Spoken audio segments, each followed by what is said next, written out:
Meu amigo, se inscreve no canal pra mostrar a força da nação rubro-negra e a gente chegar à meta de 1000 inscritos. E você não perde nenhum conteúdo sobre o Mengão. Falar depois da vitória no Clássico, o Flamengo começa a planejar as semanas decisivas da Copa do Brasil e corre contra o tempo pra esvaziar o departamento médico. Cadê? Tá chegando perto, hein? A vitória em cima do rival devolveu a confiança ao rubro-negro.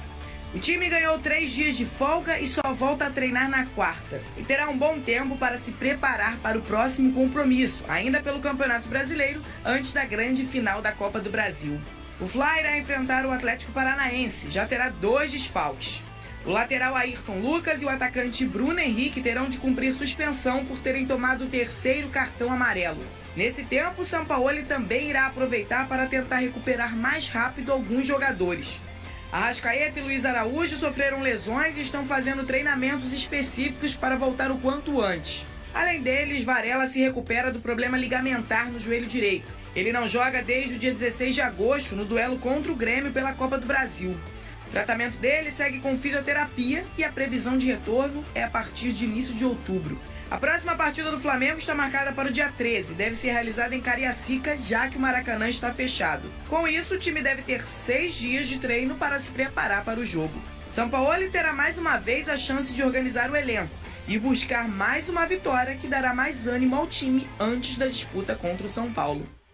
Boa tarde pra você de casa, Lucas Pedrosa, Vene Casagrande, meus amigos, boa tarde pra vocês. Ô, Vene Casagrande, o que o torcedor do Flamengo quer saber é: e o Bruno Henrique? O contrato dele encerra em dezembro, né? Vai ser renovado? Já tem conversa? O que tá acontecendo? Acho melhor não renovar. Você acha melhor não renovar? Inclusive... Já tô avisando. Vascaíno. Já fez muita bagunça aqui no Rio. Ninguém... Melhor não Já fez renovar. muito alvinegro chorar, né? Ó, ele levantou a bola, eu só chutei, entendeu? Fica tranquila, Fernando. O Bruno Henrique já fez um gol igualzinho no Vasco, assim. Fica tranquilo. Ó, tirada. Não é Em culpa que ele do não fez, Botafogo, né? Entendeu? É culpa do Bruno Henrique, que é um craque. E respondendo a sua Graças a Deus, que se pergunta... não fosse ele, tu ia tomar uma taca lá no Ah, se minha mãe não fosse mãe, eu teria 2 pais, pô. Esse sim não dá, pô. Bruno Henrique, garoto. Vamos lá, respondendo a sua pergunta Pode responder. sobre o Bruno Henrique. A gente soltou lá nas redes sociais da SBT também, pode olhar lá, que as conversas entre o empresário do jogador, Denis Ricardo, e o Flamengo foram reativadas, tá? Porque isso já havia sido conversado no começo da temporada, aí depois eles pararam e agora eles voltaram a conversar na última semana. Qual é a ideia? É renovar. Vai renovar. Até dezembro que encerra. Exatamente. Ele pode assinar um pré-contrato, sair de graça, mas a relação é muito boa e o próprio Bruno Henrique não quer fazer isso. O Bruno Henrique quer renovar o contrato. Eu só acho o seguinte, essa demora do Flamengo em resolver a situação vai fazer com que a renovação seja mais cara. Em que sentido? Salário? Não, mas tempo de contrato. O que antes o Flamengo poderia oferecer 1 ano, acho que agora o Bruno Henrique já pode exigir 2 anos. Porque entendeu? a dúvida em relação ao pós-lesão não tem mais. O Bruno Henrique já mostrou que não existe mais essa dúvida, muito pelo contrário, tem sido o melhor jogador do Flamengo nos últimos jogos e agora ele pode exigir um tempo de contrato maior. E eu acho que o Flamengo tem que aceitar. A gente está falando de um ídolo que ainda está performando, que está entregando muito. Repito, tem sido o melhor jogador do Flamengo nos últimos jogos, o melhor reforço do Flamengo para o segundo semestre de 2023, mas vai renovar. Respondendo a sua pergunta, vai renovar. Quando? Após a final da Copa do Brasil, eles vão fechar essa situação. Inclusive, tem sido o grande respiro do Flamengo nesse momento tão inconstante em relação ao Sampaoli, ao que se entende de time do Flamengo. A gente comenta muito por aqui desse traço do Sampaoli de nunca repetir escalação. O torcedor, aquele torcedor raiz mesmo, ele às vezes fica assim, tem uma identificação, pô, o Arrascaeta no banco, o Everton Ribeiro no banco quando o Arrasca estava bem. E aí ele tem sido o respiro desse Flamengo. Talvez aquele ponto de luz, assim, nossa, a potência do Flamengo é o Bruno Henrique. Nunca existiu dúvida sobre a qualidade dele, né, Fernanda? A única dúvida era justamente como o Bruno Henrique ia voltar. E aí, eu fiz aqui mais uma vez, ele é tão fenômeno, mas tão fenômeno, que ele conseguiu, depois de 1 ano, voltar da mesma forma que ele estava antes. E olha que ele teve outra lesão. Eu acho que ele voltou até melhor, sabia? Cara, não duvido não. É surreal isso. Eu acho que é igual, só que a gente esquece. Pode ser também, eu não duvido não, cara. O Bruno Henrique é muito craque, ele é decisivo, ele é um cara que o Flamengo tem que fazer tudo o que puder para poder continuar com ele dentro do elenco, porque ele, dentro do futebol brasileiro, ele sobra com larga distância aí. Eu me arrisco a dizer, Fernanda, que jogando bola, o Bruno Henrique foi mais importante que o Gabigol nesse período aí. Não, mas é isso. Não na decisão, mas futebol, bola no pé, futebol jogado. É isso. O Bruno Henrique jogou mais do que o Gabigol e disputa firmemente com o Arrascaeta para saber nesse ciclo aí vitorioso do Flamengo quem foi o melhor jogador. Não quem foi o maior, mas quem foi o melhor. Inclusive, os gols que o Gabigol fez, os gols importantes, muito graças ao Claro. próprio Bruno Henrique. Se a gente for olhar jogada, enfim, assistência, desarme para poder o Gabigol sair na cara do gol e poder fazer gol importante. Mas, de fato, assim, eu tô com o Pedrosa. E eu tenho essa opinião também, tá, Pedrosa? Eu acho que o Bruno Henrique é o jogador mais importante que o Gabigol para o Flamengo.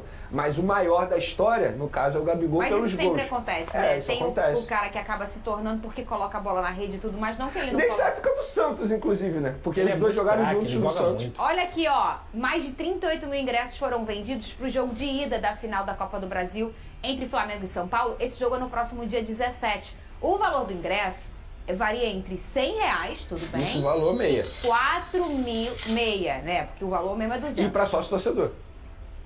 É sério, porque sim, para público geral o valor inteiro mais barato é 400 e a meia é 200, que é setor norte.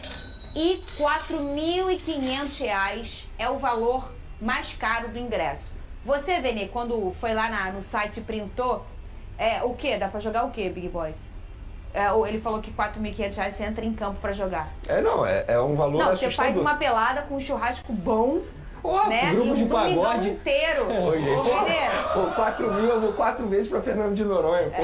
Não esquece, pô. Não vai, tem não. um. Não. Eu tô dando um exemplo tá bom. aqui, mas vamos lá. Mas Sabe dá pra o que é botar pior? um telão maneiro. É churrasco com Você picante. E sabe o que é assistir. pior? Fala. Vai ter gente pagando e Com feliz, certeza. tá? E feliz. Mas vamos aos fatos, Fernando. A gente brinca aqui, fosse mas isso que tá milionário, ia acontecendo pagar é um mesmo. absurdo. É um absurdo. Não dá pra diretoria do Flamengo cobrar esse tipo de valor. Eu achei uma falta de respeito com o torcedor. Sabe o que vai acontecer? O torcedor que vai comparecer ao Maracanã não vai ser aquele torcedor raiz que grita, não. Vai ser a famosa Fla Selfie.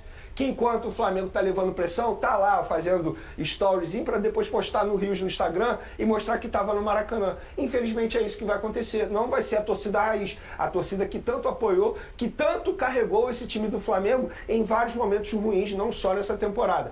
E eu vou além. O problema não é só no valor do ingresso, que repito, é um absurdo. É na entrega do produto. Porque, por exemplo, o torcedor que está tentando adquirir ingresso, mais de 40 mil ingressos foram vendidos, o torcedor está tendo um sacrifício danado para poder comprar. Não estão aceitando cartão de crédito, é só Igual via a fila Pix. do Demi Lovato, você fica na É internet terrível, 60 mil na sua é frente. terrível. Você paga um valor tão absurdo e ainda tem dificuldade para comprar o ingresso. E o problema vai além, chega ao adversário, o São Paulo. Se a gente for perceber, o presidente do São Paulo dando entrevista, ele deu uma entrevista para a ESPN, falando, olha, eu fui pego de surpresa. Quanto tá? R$700, valor para visitante. É um absurdo, Fernando. E aí o São Paulo ficou sabendo pela mídia, segundo o presidente do São Paulo. O que é pior, num caso desse, o que você faz? Eu sou o Flamengo, chamo o Conversa. São Paulo para conversar. Vem cá, vamos cobrar um valor aqui, ok, para visitante, o que vocês acham? É terrível o que o Flamengo está fazendo. É terrível no valor dos ingressos, um absurdo, tirando o povão. Quem vai ter acesso? O cara que ganha um salário mínimo, como Não, que ele não, vai ter não, acesso esquece. ao Maracanã? Ele vai Que ter, isso- vai parcelar em 10 vezes e vai acabar com a Ou vida não vai financeira conseguir, dele. porque ele não é sócio e ele não vai conseguir comprar. Ô, Pedrosa, tem a parcial saiu agora, 45 mil ingressos, tá? A gente começou falando 38, já acabaram de atualizar, 45 mil ingressos já foram vendidos.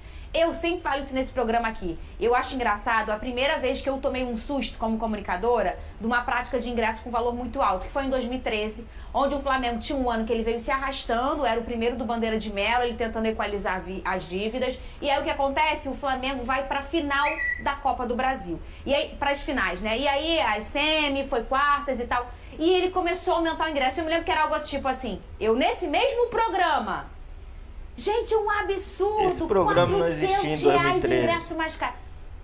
Eu programa fiquei indignada começou no ano com 400 passado. reais. Tudo bem que a gente tá falando de muitos anos atrás. Mas 10 essa anos. prática, ela tá amadurecendo. Mais e a precisamente gente tá 10 anos. começando a esvaziar a arquibancada de pessoas que querem ter acesso ao Flamengo, porque o Flamengo é um time com muito torcedor, e às vezes o torcedor que não consegue comprar esse ingresso. Ah, Fernanda, mas hoje em dia a prática de sócio-torcedor, ela precisa para o clube ganhar. Beleza, faz o seguinte, faz como o Carnaval. Pega uma faixa desse Maracanã, sei lá, 5 mil ingressos só. E põe um valor popular, abre uma fila no Maracanã e vende. Você vai ter o sócio e você vai ter o povo também comprando. No Carnaval é assim. Você tem lá o pessoal que pagou 10 mil reais no camarote, o pessoal que pagou 15 reais pra ver o Carnaval, ver o mesmo Carnaval. Mas cada um com seu acesso, ô Fernanda, Pedrosa. o São Paulo dá um banho no Flamengo em relação a isso. O São Paulo hoje, o Morumbi, ele tem setor popular que consegue compensar com quem tem grana e tem condições de pagar, você compensa o ingresso de quem não tem. O Morumbi hoje ele se tornou um estádio popular novamente. É uma grande força do São Paulo, justamente porque o Júlio Casares, que é o presidente do São Paulo, que o Vinícius citou muito bem aqui, ele colocou isso. O marketing do São Paulo chega para ele e fala assim, 3 milhões a mais. Não tem problema, eu quero meu estádio lotado, porque isso sim é priorizar quem respira a essência do futebol, e no caso é o povo. Tem que ter um setor popular. Essa é uma prática que deveria ter sido implementada por todos os clubes. Não é só uma crítica ao Flamengo, não. Sim, é uma crítica ao futebol brasileiro inteiro. O que você quer falar que eu vou chamar o Vascão? O valor dos ingressos de 2013, já que você mencionou. Quanto é? Maracanã mais, 800, hoje está cobrando 4.500. Leste inferior, 500.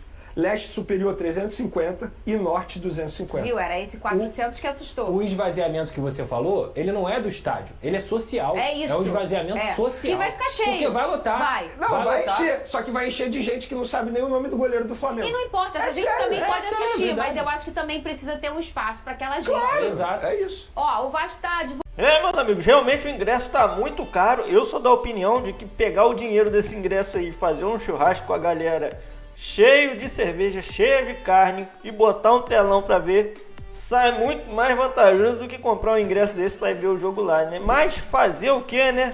Isso aí é coisa da diretoria, a gente não tem o que fazer em relação a isso. Pode reclamar, pode espernear, não vai mudar nada. E eu concordo com a opinião deles ali em relação ao Bruno Henrique. Eu, particularmente, sempre fui fã do Bruno Henrique. Eu sempre fui muito mais fã do Bruno Henrique do que do próprio Gabigol. Porque o Bruno Henrique é outro patamar, né? O Gabigol tem a marra dele, faz os gols, mas quem tem o carisma, o cara engraçado, o cara divertido da gente acompanhar, sempre foi o Bruno Henrique, apesar dele ser menos mídia do que o Gabigol. Eu sempre gostei mais dele e ele sempre jogou mais bola do que o Gabigol também. O Gabigol foi muito servido por ele ali. Inclusive eu concordo com o Vene quando ele diz que voltou o Bruno Henrique da lesão melhor do que ele estava antes. Porque lembrando, a época da lesão foi justamente ali na época da queda do Paulo Souza, onde o time não estava bem. O Dorival estava ali no seu segundo ou terceiro jogo e ainda não tinha encaixado o time, e o Bruno Henrique também não estava tão bem assim, e hoje ele simplesmente voltou a ser o melhor jogador do time. Tá melhor do que o Arrascaeta, que o Gabigol é indiscutível, porque o Gabigol está vivendo a pior temporada dele desde o começo da carreira dele. E o que nos preocupa nesse momento é justamente o fato de que foi falado aí que o time vai ter 6 dias para treinar, né? Porque esse time, toda vez que tem tempo livre para treinar, ele volta decepcionando, ele volta pior do que foi. Mas vamos esperar que não seja assim, que dessa vez, depois dessa vitória contra o Botafogo, o time volte com outra postura, volte com sangue nos olhos e que esse treinamento aí não atrapalhe, que ele ajude, né? Porque temos aí o jogo contra o Atlético Paranaense pra gente vencer e continuar no calcanhar do Botafogo ali, dando aquela mordida para ver se eles despencam e a gente pode voltar a brigar pelo título, e principalmente a preparação para as finais da Copa do Brasil contra o São Paulo. Seguimos torcendo e você não se esquece de se inscrever no canal, deixa um like para ajudar o nosso conteúdo a chegar a mais flamenguistas. Tamo junto, um grande salve a todos, saudações rubro-negras e até o próximo vídeo.